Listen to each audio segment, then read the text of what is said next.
ರಾಜ್ಯ ಸರ್ಕಾರದಿಂದ ಪಿಂಚಣಿಯ ಕುರಿತು ಈಗ ಎಲ್ಲಾ ಫಲಾನುಭವಿಗಳಿಗೆ ಗುಡ್ ನ್ಯೂಸ್. ಜೊತೆಗೆ ಪಿಎಂ ಕಿಸಾನ್ ಸನ್ಮಾನ್ ನಿಧಿ ಯೋಜನೆಯ ಫಲಾನುಭವಿಗಳಿಗೆ ಮಹತ್ವದ ಮಾಹಿತಿಯ ಜೊತೆಗೆ ಎಲ್ಪಿಜಿ ಗ್ಯಾಸ್ ದರದ ಕುರಿತು ಹೊಸ ಅಪ್ಡೇಟ್ ಬಂದಿದೆ. ಇದೇ ಅಷ್ಟೇ ಅಲ್ಲ, ಇಂದಿನ ಗೃಹ ಲಕ್ಷ್ಮಿ ಯೋಜನೆಯ ಹೊಸ ಮಾಹಿತಿಯನ್ನು, ಇಂದಿನ ಚಿನ್ನ ಮತ್ತು ಬೆಳ್ಳಿ ದರದ ಕಂಪ್ಲೀಟ್ ಅಪ್ಡೇಟ್ಸ್ ನೋಡೋಣ. ತಪ್ಪದೇ ಮಾಹಿತಿನ ಪೂರ್ತಿಯಾಗಿ ನೋಡಿ. ಮಾಹಿತಿ ಇಷ್ಟವಾದಲ್ಲಿ ಲೈಕ್ ಮತ್ತು ಶೇರ್ ಮಾಡುವುದನ್ನು ಕೂಡ ಮರೆಯಬೇಡಿ. ಹಾಗಾದ್ರೆ ಬನ್ನಿ ವೀಕ್ಷಕರೇ, ಮೊದಲನೆಯ ಒಂದು ಅಪ್ಡೇಟ್ ಏನೆಂದು ನೋಡೋಣ. ಮೊದಲನೆಯದಾಗಿ ಈಗ ಸಾಮಾಜಿಕ ಭದ್ರತಾ ಪಿಂಚಣಿ ಪಡೆಯುತ್ತಿರುವ ವೃದ್ಧಾಪ್ಯ ವೇತನ, ವಿಧವಾ, ವಿಕಲಚೇತನ ಹಾಗೂ ಸಂಧ್ಯಾ ಸುರಕ್ಷಾ ಮಾಸಿಕ ಪಿಂಚಣಿ ಪಡೆಯುತ್ತಿರುವ ಲಕ್ಷಾಂತರ ಬಡ ಫಲಾನುಭವಿಗಳಿಗೆ ಸರ್ಕಾರ ಈಗ ಒಂದು ಗುಡ್ ನ್ಯೂಸ್ ನೀಡಿದೆ. ಹೌದು ಸ್ನೇಹಿತರೆ, ಆ ಒಂದು ಗುಡ್ ನ್ಯೂಸ್ ಏನೆಂದು ನೋಡೋಣ ಬನ್ನಿ ಸ್ನೇಹಿತರೆ. ಸ್ಥಗಿತಗೊಂಡಿರುವ ಫಲಾನುಭವಿಗಳ ದಾಖಲಾತಿಗಳನ್ನು ಮರುಪರಿಶೀಲಿಸಿ ಅವರು ಅರ್ಹತಾ ಮಾನದಂಡಗಳನ್ನು ಪೂರೈಸಿದರೆ ತಕ್ಷಣವೇ ಪಿಂಚಣಿಯನ್ನು ಪುನರ್ ಆರಂಭಿಸಲಾಗುವುದು ಎಂದು ಉಪಮುಖ್ಯಮಂತ್ರಿಗಳು ಈಗ ತಿಳಿಸಿದ್ದಾರೆ. ಹೌದು ಸ್ನೇಹಿತರೆ, ದಾಖಲಾತಿಗಳನ್ನು ಮರುಪರಿಶೀಲಿಸಿ ಅರ್ಹರಿಗೆ ಪ್ರತಿಯೊಬ್ಬರಿಗೂ ಮತ್ತೆ ಪಿಂಚಣಿ ಮರುಪಾವತಿಸಲಾಗುತ್ತದೆ ಎಂದು ಈಗ ಸರ್ಕಾರ ಫಲಾನುಭವಿಗಳಿಗೆ ಭರವಸೆ ನೀಡಿದೆ.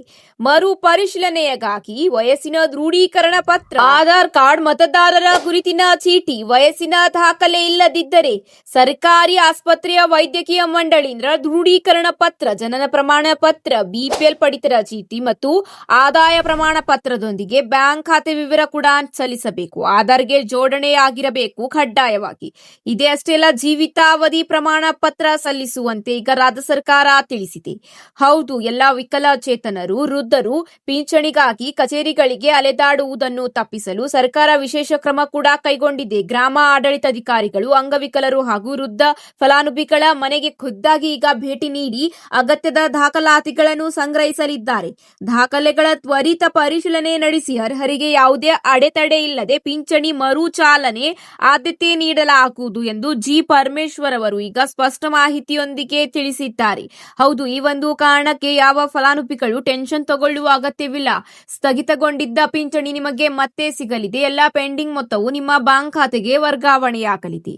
ಇದರ ಜೊತೆಗೆ ಮುಂದಿನ ಒಂದು ಅಪ್ಡೇಟ್ ಏನೆಂದು ನೋಡೋಣ ಬನ್ನಿ ವೀಕ್ಷಕ. ಪ್ರಧಾನ ಮಂತ್ರಿ ಕಿಸಾನ್ ಸನ್ಮಾನ್ ನಿಧಿ ಯೋಜನೆಯ ಅಡಿಯಲ್ಲಿ ಆರ್ಥಿಕ ನೆರವು ಪಡೆಯುತ್ತಿರುವ ರೈತರಿಗೆ ಈಗ ಒಂದು ಗುಡ್ ನ್ಯೂಸ್ ಮತ್ತು ಒಂದು ಮಹತ್ವದ ನಿಯಮವನ್ನು ಸೂಚನೆ ನೀಡಲಾಗಿದೆ. ನೀವು ಕೂಡ ಪಿಎಂ ಕಿಸಾನ್ ಸನ್ಮಾನ್ ನಿಧಿ ಯೋಜನೆಯ ಫಲಾನುಭವಿಗಳಾಗಿದ್ದರೆ ಈ ಮಾಹಿತಿ ನಿಮಗಾಗಿದೆ.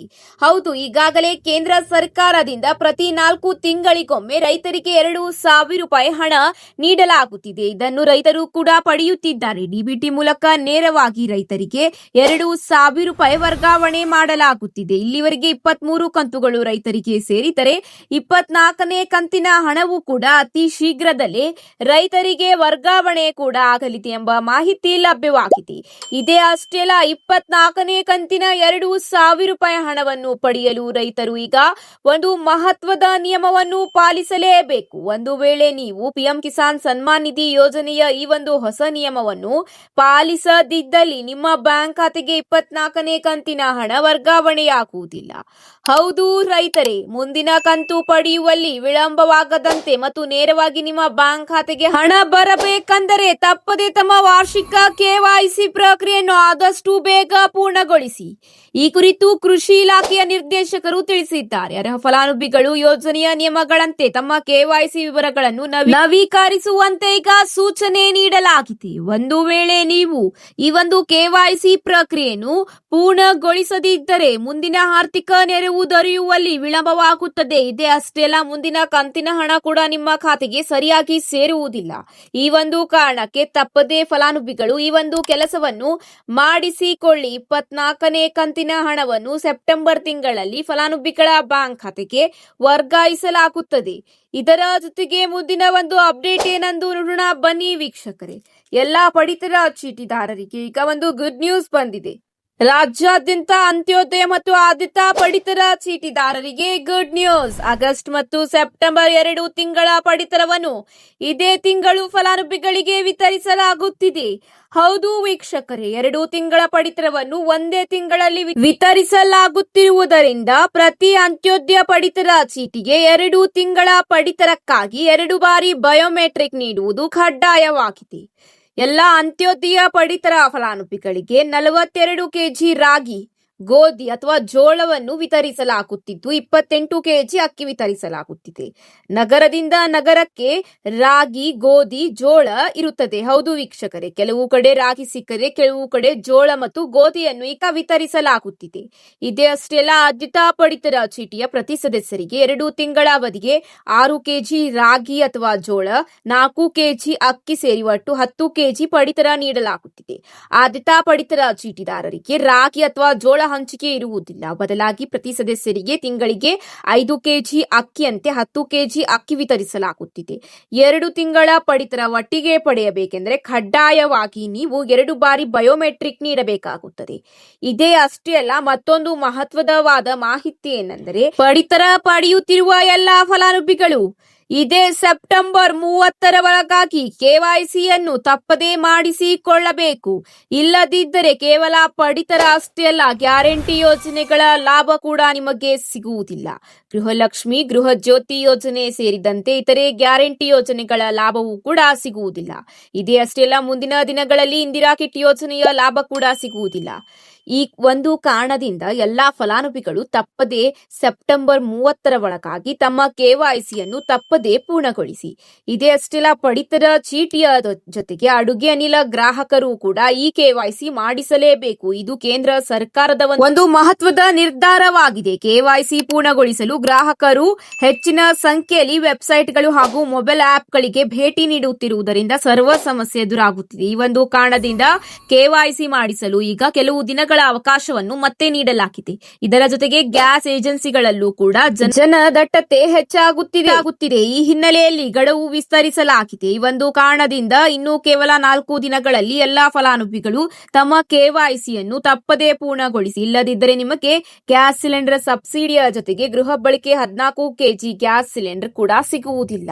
ಇದರ ಜೊತೆಗೆ ಮುಂದಿನ ಒಂದು ಅಪ್ಡೇಟ್ ಏನೆಂದು ನೋಡೋಣ ಬನ್ನಿ ವೀಕ್ಷಕರೇ. ಗೃಹ ಲಕ್ಷ್ಮಿ ಯೋಜನೆಯ ಅಡಿಯಲ್ಲಿ ಇಲ್ಲಿವರೆಗೆ 32 ಕಂತುಗಳು ಫಲಾನುಭವಿಗಳ ಬ್ಯಾಂಕ್ ಖಾತೆಗೆ ವರ್ಗಾಯಿಸಲಾಗುತ್ತಿತ್ತು. ಈಗ 33ನೇ ಕಂತಿನ ಹಣವೂ ಕೂಡ ಶೀಘ್ರದಲ್ಲೇ ರಾಜ್ಯ ಸರ್ಕಾರ ಬಿಡುಗಡೆ ಮಾಡಲಿದೆ. ಇನ್ನು 1 ವಾರದೊಳಗಾಗಿ 33ನೇ ಕಂತಿನ ಗೃಹ ಲಕ್ಷ್ಮಿ ಯೋಜನೆಯ ಹಣವೂ ಕೂಡ ಗೃಹಿಣಿಯರ ಖಾತೆಗೆ ವರ್ಗಾವಣೆಯಾಗಲಿದೆ ಎಂಬ ಮಾಹಿತಿ ಲಭ್ಯವಾಗಿದೆ. ಈ ಒಂದು ಮಾಹಿತಿಯ ಜೊತೆಗೆ ಮುಂದಿನ ಒಂದು ಅಪ್ಡೇಟ್ ಏನೆಂದು ನೋಡೋಣ ಬನ್ನಿ ವೀಕ್ಷಕರೇ.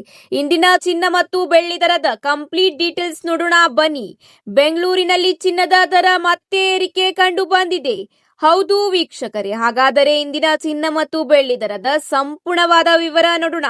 ಬೆಂಗಳೂರಿನಲ್ಲಿ ಇಂದು 22 ಕ್ಯಾರೆಟ್ ಚಿನ್ನದ ದರ 10 ಗ್ರಾಂಗೆ 1,44,000 ರೂಪಾಯಿ ದಾಖಲಾತಿಯಾಗಿದ್ದರೆ 24 ಕ್ಯಾರೆಟ್ 10 ಗ್ರಾಂ ಚಿನ್ನದ ಬೆಲೆ 1,51,200 ರೂಪಾಯಿ ದಾಖಲಾತಿಯಾಗಿದೆ.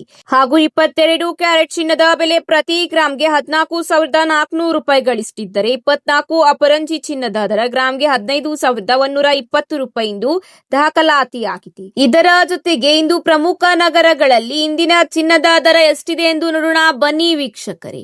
ಮೈಸೂರಿನಲ್ಲಿ 22 ಕ್ಯಾರೆಟ್ 10 ಗ್ರಾಂ ಚಿನ್ನದ ಬೆಲೆ 1,44,000 ರೂಪಾಯಿ ದಾಖಲಾತಿಯಾಗಿದ್ದರೆ 24 ಕ್ಯಾರೆಟ್ ಚಿನ್ನದ ಬೆಲೆ 1,51,200 ರೂಪಾಯಿ ದಾಖಲಾತಿಯಾಗಿದೆ. ಮುಂಬೈನಲ್ಲಿ 1,43,900 ರೂಪಾಯಿ 22 ಕ್ಯಾರೆಟ್ ಚಿನ್ನದ ಬೆಲೆ 10 ಗ್ರಾಂಗೆ ದಾಖಲಾತಿಯಾಗಿದ್ದರೆ 24 ಕ್ಯಾರೆಟ್ 10 ಗ್ರಾಂ ಚಿನ್ನದ ಬೆಲೆ 1,51,100 ರೂಪಾಯಿ ದಾಖಲಾತಿಯಾಗಿದೆ. ಇದೇ ರೀತಿ ದೆಹಲಿಯಲ್ಲಿ 22 ಕ್ಯಾರೆಟ್ 10 ಗ್ರಾಂ ಚಿನ್ನದ ಬೆಲೆ 1,44,050 ರೂಪಾಯಿ ದಾಖಲಾತಿಯಾಗಿದ್ದರೆ ಚೆನ್ನೈನಲ್ಲಿ 1,44,200 ರೂಪಾಯಿ ದಾಖಲಾತಿಯಾಗಿದೆ. ಇದೇ ರೀತಿ 24 ಕ್ಯಾರೆಟ್ ಚಿನ್ನದ ದರ 10 ಗ್ರಾಂಗೆ ದೆಹಲಿಯಲ್ಲಿ 1,51,250 ರೂಪಾಯಿ ದಾಖಲಾತಿಯಾಗಿದ್ದರೆ ಚೆನ್ನೈನಲ್ಲಿ 1,51,400 ರೂಪಾಯಿ ಎಂದು ದಾಖಲಾತಿಯಾಗಿದೆ. ಇದೇ ರೀತಿ ಬೆಳ್ಳಿಯ ದರದಲ್ಲಿ ಯಾವುದೇ ಬದಲಾವಣೆ ಕಂಡು ಬಂದಿಲ್ಲ. ಇಂದು ಬೆಳ್ಳಿಯ ದರ ಬೆಂಗಳೂರಿನಲ್ಲಿ 1 ಕೆಜಿಗೆ 2,50,000 ರೂಪಾಯಿ ದಾಖಲಾತಿಯಾಗಿದ್ದರೆ ಮುಂಬೈ ಮತ್ತು ಇದರ ಜೊತೆಗೆ ದೆಹಲಿಯಲ್ಲಿ 1 ಕೆಜಿ ಬೆಳ್ಳಿಯ ಬೆಲೆ 2,50,000 ರೂಪಾಯಿ ಆಗಿದೆ. ಇದೇ ರೀತಿ ಕೇರಳ ಮತ್ತು ಚೆನ್ನೈನಲ್ಲಿ 1 ಕೆಜಿ ಬೆಳ್ಳಿಯ ಬೆಲೆ 2,55,000 ರೂಪಾಯಿ ಎಂದು ದಾಖಲಾತಿಯಾಗಿದೆ. ಇವತ್ತಿಗೆ ಇಷ್ಟೇ ವೀಕ್ಷಕರೇ, ಮತ್ತೆ ಸಿಗೋಣ ಹೊಸ ಅಪ್ಡೇಟ್ಸ್ಗಳ ಜೊತೆಗೆ. ಈ ಒಂದು ಮಾಹಿತಿ ನಿಮಗೆ ಇಷ್ಟವಾದಲ್ಲಿ ಲೈಕ್ ಮಾಡಿ, ತಪ್ಪದೇ ನಿಮ್ಮ ಸ್ನೇಹಿತರ ಜೊತೆಗೆ ಶೇರ್ ಮಾಡುವುದನ್ನು ಕೂಡ ಮರೆಯಬೇಡಿ. ಮತ್ತೆ ಸಿಗೋಣ ಮುಂದಿನ ಹೊಸ ಟಾಪ್ ಅಪ್ಡೇಟ್ಸ್ಗಳ ಜೊತೆಗೆ. ಧನ್ಯವಾದಗಳು.